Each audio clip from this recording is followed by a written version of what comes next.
खुद हमारी तो उम्मीद पूरी नहीं हुई, तो अब दूसरों से उम्मीद लगाना कि हमारे मरने के बाद बेटा हमारे लिए कुछ भेजेगा, कि बीवी कुछ भेजेगी, कि भाई कुछ भेजेगा, कि बहन कुछ भेजेगा, कोई कुछ नहीं भेजेगा।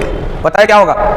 तुम सारी जिंदगी करोड़ों और अरबों हराम और हलाल का फर्क किए बगैर रब की नाफरमानियां कर करके उसकी इताअत और फर्माबरदारी को पीठ दे देकर, नमाजें छोड़कर, ज़कातें बराबर ना निकालकर, फर्ज होने के बावजूद हज ना करके, और इसी तरह उसके दीगर हकाम को छोड़कर तुम जिसकी खातिर कमाते रहे ना, वो मरने के बाद तुम्हारे लिए एक पैसा भेजने वाला नहीं।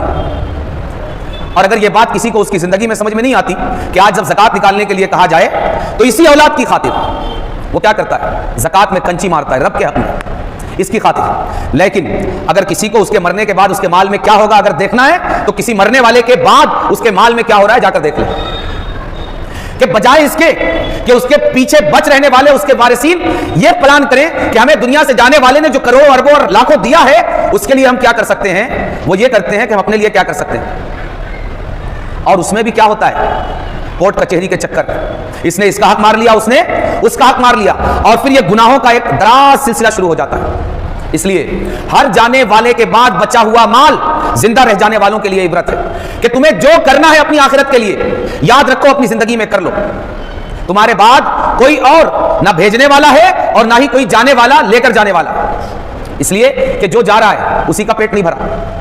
हम कहते हैं ना, अरे वो दूसरे को क्या देगा, उसका पेट खुद ही भूखा है, खाली है। जी, दुनिया से जाने वाले हर मरने वाले का पेट आखिरत के माल से खाली,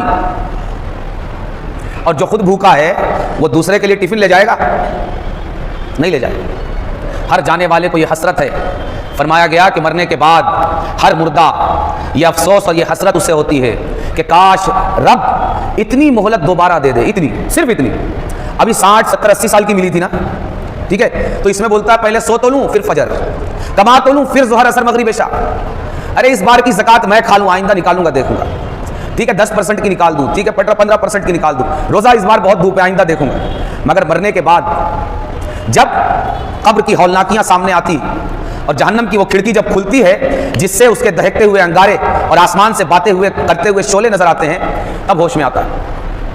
नबी ने फरमाया अन्नासु कुल्लुहुम नियाम इदा मातू इंतबहू, कि सारे इंसान सो रहे हैं, इनकी आंखें उस वक्त खुलेगी जब ये मर जाएंगे।